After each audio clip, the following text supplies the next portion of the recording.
데살로니가 전서 2장 15절 16절 말씀 다 같이 한 목소리로 받들어 읽도록 하겠습니다. 유대인은 주 예수와 선지자들을 죽이고 우리를 쫓아내고 하나님을 기쁘시게 하지 아니하고 모든 사람에게 대적이 되어 우리가 이방인에게 말하여 구원받게 함을 그들이 금하여 자기 죄를 항상 채우며 노하심이 끝까지 그들에게 임하였느니라. 아멘. 우리는 예수 그리스도를 믿는 믿음으로 구원을 받습니다. 그럴 때에 어떤 고난과 박해 가운데에서도 바로 우리가 예수님을 따르는 것을 저버리지 않고 예수님을 따르는 것이 바로 우리의 구원이다. 그런 믿음이 있어야 됩니다. 다시 말하면은 어떤 수고와 고난이 있을 때에 그것 때문에 믿음이 흔들릴 것이 아니라 바로 그러한 것들이 우리의 구원 받는 것을 가로막는 그런 장애물이다. 그래서 우리가 그런 장애물을 뛰어넘어서 예수 그리스도를 통해서 구원받기를 소망하면서 나아갈 때 우리가 그 모든 것을 극복하고 이기고 승리하고 주님께서 주시는 구원을 받을 수가 있을 것입니다. 그래서 이 16절에서도 결국 유대인들이 왜 그렇게 하느냐? 왜 그렇게 핍박하고 박해하느냐? 여기서 이제 유대인들은 예수를 믿지 않는 유대인들 또 예수를 믿지 않는 유대인이라고 해서 다 또 그런 일에 동참하는 것은 아니고 바로 바울이 복음 전하는 것을 가로막는 또 그러한 유대인들을 이야기하죠. 그들이 그러한 일들을 통해서 하는 근본적인 이유가 뭐냐? 바로 구원받는 것을 금하기 위해서, 그러니까 구원받지 못하도록 하기 위해서다. 라고 이제 이야기를 하죠. 사실 이게 상당히 역설적인 이야기입니다. 그들은 바울 자신이 원래 이제 그랬던 것처럼 예수 믿는 자들을 기독교를 박해한 이유가 바로 이단이라고 생각해요. 이제 말 그대로 구원을 받지 못하게 하고 하나님을 대적하고 그런 의미에서 또 하나님을 기쁘시게 하고자 그들이 기독교를 받겠지만 실상 그 반대라는 거죠.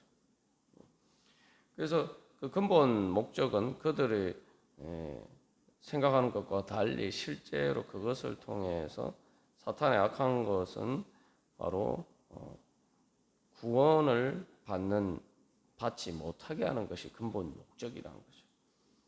그렇다면은 우리가 이제 이것을 또 다른 관점에서 생각해 보면 내가 고난과 박해를 받을 때 내가 예수 믿는 것 때문에 어떤 수고와 고난이 있을 때에 우리가 빨리 눈치를 채야 됩니다. 이것은 나로 하여금 예수 그리스도를 믿고 따르고 구원받고 하나님께서 주시는 축복을 받는 것을 방해하는 장애물이구나. 그러면은 그 장애물에 부딪혔을 때에 그냥 거기서 포기하고 절망하고 좌절하고 그것 때문에 내 구원을 포기할 수가 있습니까?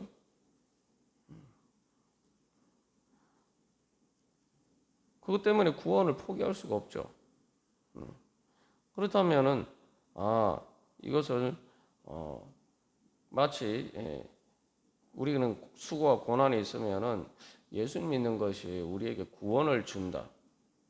예수 그리스도를 믿음으로 우리가 구원을 받는다라는 이 가장 기본적인 사실을 잊어버리고 그 수고하고 수고스럽고 또 고난을 받는 그 일만 보다 보면은 우리가 믿음이 흔들릴 수밖에 없습니다.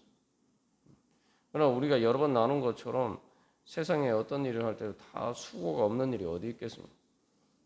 때로는 그 올림픽에 출전하는 선수들이 훈련을 할 때에도 일반 보통 사람들이 하지 않는 그러한 고난을 스스로 감수합니다. 그것을 통해서 얻는 열매들이 있기 때문이죠. 그래서 우리가 어쨌든 이 예수 그리스도 말고는 우리에게 구원의 길이 없다. 그럴 때에 예수 그리스도를 따르는 것을 방해하는, 예수님 믿는 것을 방해하는, 거기에 장애물이 되는 모든 수고와 고난은 내 구원을 방해하는 것이다. 그러니까 내가 예수 그리스도를 믿고 의지함으로 그럴수록 더욱 바로 거기에서도 구원받기를 소망하는, 바로 그 수고와 고난 가운데서도 구원받기를 소망하면서 더 예수님을 붙잡고 믿고 의지하고 따라야 되겠지. 그래서 우리가 이제 항상 이런 눈에 보이는 현상 이면에 도대체 왜 이런 일이 있느냐, 항상 그 부분에 초점을, 그 부분을 보고 그 어떤 그 모든 일의 이면에서 일어나는 영적인 일들을 우리가 바라보고, 그래서 우리가 그것을 통해서 그런 가운데 그것 모든 것을 분별하는 가운데 우리가 예수님을 믿고 따르고 따라야 할 것입니다. 그래서 우리가 어제 예수님에 대해 고난에 대해서 우리가 나누었습니다만, 결국 이 예수님께서 십자가에서 당하신 고난, 그것이 바로 우리 모든 사람들의 죄를 집약적으로 또 보여주는 것이죠. 그래서 예수님께서도 마태복음 23장 35절에서 의인 아벨의 피로부터 성전과 제단 사이에서 너희가 죽인 바랴가의 아들 사가랴의 피까지 이 땅에서 흘린 의로운 피가 다 너희에게 돌아가리라 말씀하셨는데, 이 여러 가지 의미가 있지만 핵심적인 우리에게 주는 교훈은 예수 그리스도의 그 십자가 고난이, 그래서 인류의 모든 죄를 집약적으로 보여주는 것이다. 예수님께서 바로 우리의 모든 죄를 지고 가셨기 때문에, 그래서 이제 예수님을 그렇게 십자가에 못 박아 죽인 것뿐만 아니라 그 이전에도 구약의 선지자들을 또한 핍박하고 박해하고 죽이는 그런 역사가 계속 있었다는 거죠. 그뿐만 아니라 이제 여기 이제 선지자들을, 구약의 선지자들뿐만 아니라 이제 뭐 스데반과 같은 예수님의 제자들을 의미하는 것으로 보기도 합니다. 그 뭐 신약의 그러한 선지자들이든 구약의 선지자들이든 어쨌든 이 예수님을 죽인 것처럼 바로 그들도 예수님께, 하나님의 교회에 속한 자들이기 때문에 동일하게 미워하고 그래서 박해를 받았다는 사실입니다. 선지자들이 왜 그런데 박해를 받았습니까? 여기서 이제 결국 이 박해 근본적 원인을 이제 크게 이제 두 가지로 보고 있죠. 두 가지 우리가 어제 나눴습니다만, 그래서 하나님을 기쁘시게 하지 아니하고 하나님의 뜻을 거스르고, 그 다음에 그건 하나님과의 관계죠. 그 다음에 두 번째, 그것을 통해서 사람들이 구원을 받지 못하도록, 사람들에 대해서는 이제 그렇게 하는. 그러니까 사람들이 구원받지 못하게 하니까 뭐예요? 사람들을 대적하는 거죠. 사람들의 원수가 되는 일이죠. 하나님과 원수가 되고 사람들과 원수가 되는 그런 일입니다. 이 구약의 선지자들이 왜 핍박과 박해를 받았습니까? 바로 하나님을 기쁘시게 하고자 했고, 또 이스라엘 백성들에게 구원의 길을 보여주었기 때문입니다. 그래서 하나님을 기쁘시게 하는 것이 어떤 것인지, 그리고 구원의 길이 무엇인지, 바로 그들을 통해서 하나님의 진리가 전파되었을 때에 기 때문에 그들이 핍박과 박해를 받았다. 결국 그것도 하나님과 대적하는, 하나님을 대적하는 그 원수의 그런 악한 것들이 바로 우리로 그 이스라엘 백성들을 구원받지 못하도록 하는, 결국 그러한 장애물이로서 작용한 것이고, 그러한 선지자들을 박해한 자들도 바로 그러한 죄와 사마의 권세의 종로로 했기 때문에 바로 그런 일을 한 것이라는 것이죠. 그래서 이제 구약의 선지자들의 메시지가, 핵심적인 메시지가 무엇입니까? 하나님의 뜻을 따르지 않고 우상을 섬기고 또 하나님께 예배한다고 하면서도 또 삶으로 하나님 삶 가운데서 하나님께 불순종하고 하나님의 뜻을 따르지 않고 즉 하나님을 기쁘시게 하나님께서 기뻐하시는 그 하나님의 뜻을 따르지 않고 그러한 모든 것들에 대해서 이제 이야기하는 거죠. 그래서 선지자들은 구원의 길을 전파했는데 오히려 이제 사람들은 듣기 싫어한단 말이죠. 그래서 거짓 선지자들을 사람들은 좋아하고 그리고 또 그 거짓 선지자들을 중심으로 해서 결국 하나님의 참된 선지자들을 핍박하고 박해합니다. 거짓 선지자는 죄 가운데 있음에도 불구하고 아무리 없고 하나님께서 지켜주시고 보호해 주실 것처럼 그렇게 이야기를 하죠. 거짓 평안을 선포하고 또한 그것을 전합니다. 이게 평안하지도 않은데 어떤 문제가 있는데도 불구하고 그 문제를 덮어버리고 그냥 괜찮은 것처럼 살아가도록 하는 것이 그 거짓 선지자들이 하는 일이죠. 그러나 하나님의 선지자들은 겉으로 보면 평안해 보이지만 그러나 그 안에 어떤 문제가 있음을 지적하고 하나님 앞에서 빨리 그 문제를 고침받고 회개하고 해결받아야 된다. 그래야지 장차 다가올 하나님의 심판을 피할 수 있다. 이제 그렇게 전하죠.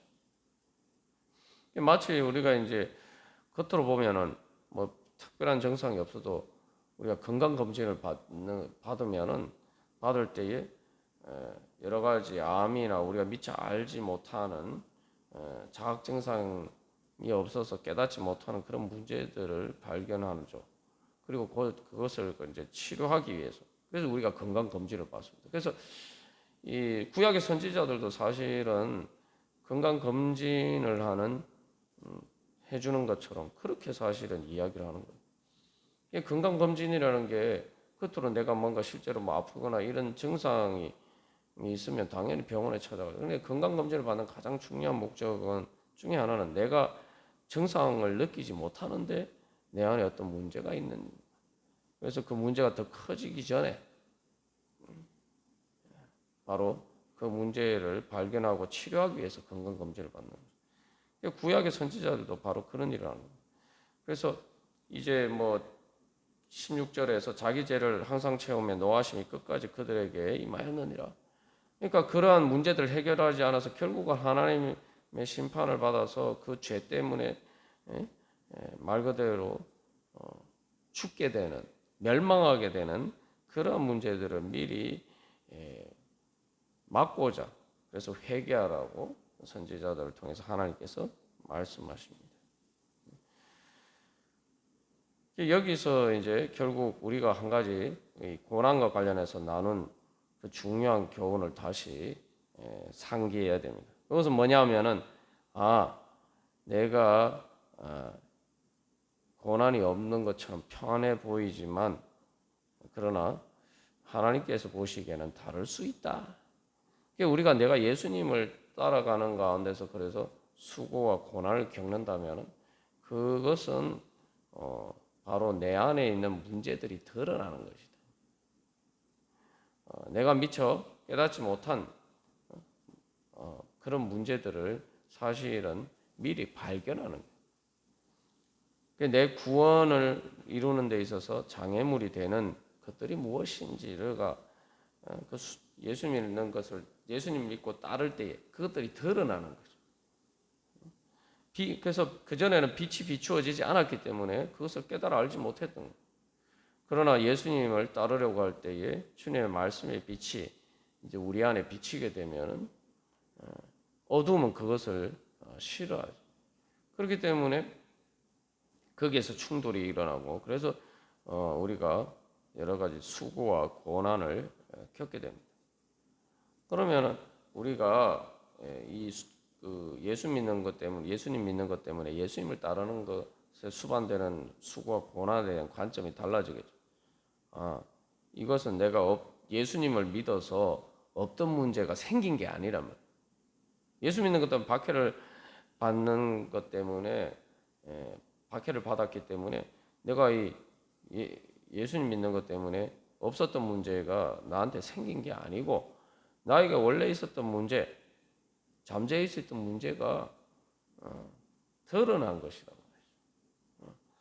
예수님을 따르는데 사실은 그전에는 내 삶에 별로 문제가 되고 내 삶의 어떤 장애물이 된다고 생각하지 않았던 것들이 내가 예수님을 따를 때 그것들이 장애물이 되고 또 그것들이 나에게 어떤 고통을 주는 것이 된다면은 그것은 그것을 통해서 원래 내 안에 있었던 그런 것들이 내가 주님을 따르는데 방해가 되는 실제적으로 잠재적인 예수를 믿기 전에는 드러나지 않았던 적익들이 나타나는 거죠. 그 사탄의 입장에서도 마찬가지. 우리가 예수님을 따르지 않을 때에는 뭐 마음대로 살도록 내버려 둘 때가 많단 말이에요. 어차피 영혼은 늘 그 악한 것이 자기 것이라고 생각해서 내버려 둔단 말이죠. 그러나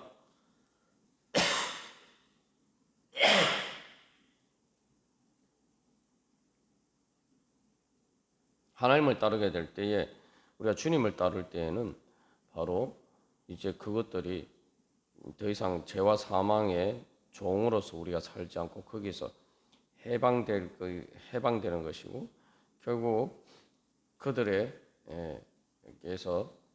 우리가 구원받는 것이기 때문에 그때는 이제 악한 것이 가만히 있지 않죠. 마치 이 모세를 통해서 하나님께서 이스라엘 백성들을 구원하시고자 하셨을 때에 바로가 이스라엘 백성들에게 더 가혹하게 대하고 그들의 노역을 더 무겁게 하고 더 괴롭혔던 것처럼 이제 그런 거죠. 그래서 그 마지막에는 결국은 홍해를 건널 때에는 군대까지 동원해서 가장 힘들게 추격함으로써 괴롭힙니다. 그러니까 이스라엘 백성도 보면은 이제 그들이 바로의 노예로 살 때보다 상황이 어떻게 보면 더 악화되었다고 볼 수가 있죠. 특히 이제 마지막 그 구원의 늘 이루어게 되는 그 완전히 바로에게서 해방되는 바로 그 홍해를 건너는 바로 그 시점에 그들은 노예로 원래 살 때보다 더 힘든 바로 군대의 위협 앞에서 죽음의 위기에 처하는 그런 일들을 겪게 되었다는 거죠. 그러니까 어쩌면 우리가 예수를 믿고 이 당하는 수고와 고난을 통해서 우리는 사실은 종말의 경험할 바로 그 고난을 그래서 그 고난은 결국 구원받는 고난이 아니라 멸망하는 그 고난이죠. 그것을 내가 미리 사실은 체험하는 것뿐이에요. 그리고 미리 체험할 뿐만 아니라 거기에서 그냥 우리가 이제 예수님을 통해서 오히려 구원받고 이제 그 모든 것들을 승리하고 그래서 우리의 모든 고난의 열매를 맺게 되는 그러한 과정이죠. 그래서 이제 우리가 이 구약의 그 선지자들이 그 말씀을 전했고 실제로 그들이 하나님의 뜻을 전했기 때문에 진리를 전했기 때문에 그것이 진리였다는 사실이 역사 가운데 이제 드러나 있죠. 그것을 기록한 것이 구약 성경이. 그리고 그 모든 것을 그 진리를 통한 구원의 역사를 예수님께서 완성하셨단 말이죠. 그러니까 우리가 이런 그래서 바울이 데살로니가 교회 교인들에게 예수님의 죽음뿐만 아니라 또 선지자들의 그런 핍박과 박해에 대해서 이야기를 하는 것은 바로 성경에 왜 우리가 그 성경을 통해서 구약 성경을 통해서 우리가 어떤 교훈을 배워야 되는 그 교훈을 구약 성경의 그 교훈을 통해서 오늘날 우리가 예수님 믿는 것을 예수님 믿음으로 우리가 예수님을 따를 때 당하는 우리의 수고와 고난에 대해서 우리가 어떻게 받아들이고 또 어떻게 우리가 그것을 대하는 것이 정말 진리이고 그리고 그것을 통해서 우리가 어떻게 구원을 받을 수 있느냐, 어떻게 우리가 구원의 길을 갈 수 있느냐, 사실 그 교훈을 이제 배우고 결국 그래서 그 진리를 따를 때에 우리가 멸망하지 않고 16절에서 그 이야기하는 것처럼 바로 그 유대인들처럼 하나님의 진노하심 대신에 오히려 이제 1장 10절에서 장래의 노하심에서 우리를 건지시는 바로 그 예수 그리스도의 구원을 얻을 수 있느냐, 이제 그것을 이야기하는 것이죠. 우리도 또한 늘 성경 말씀을 읽고 하는데 그래서 그러한 것을 통해서 내가 오늘 어떤 목적을 가지고 어떤 목표를 바라보면서 또 내가 삶 가운데서 겪는 또 수고와 고난 가운데서 내가 정말 어떻게 예수님을 따르고 또한 내가 어떻게 살아야 되느냐. 그래서 결국 내가 구원의 길을 가고 있느냐. 우리가 그 구원을 소망하면서 하나님께서 우리를 기뻐하셔서 우리를 구원해 주시는 바로 그 예수님의 진리의 길을 가기를 소망하면서 우리가 주님 앞에 나아갈 때 주님께서 우리와 함께 하셔서 예수 그리스도로 하여금 그 모든 십자가의 고난을 통해서 겪으셨지만 부활하시고 승리하신 것처럼 또 우리를 그런 구원의 은혜 가운데로 인도하여 주실 줄 믿습니다. 그런 주님의 구원을 소망하면서 주님, 저도 어떤 수고와 고난이 있다 할지라도 주님 구원의 길을 가고자 소망합니다. 주님, 오늘 제 인생 살아가는 또 하루가 바로 그 구원의 길을 가는 그런 복된 하루가 되게 하여 주시옵소서. 우리 함께 기도하겠습니다.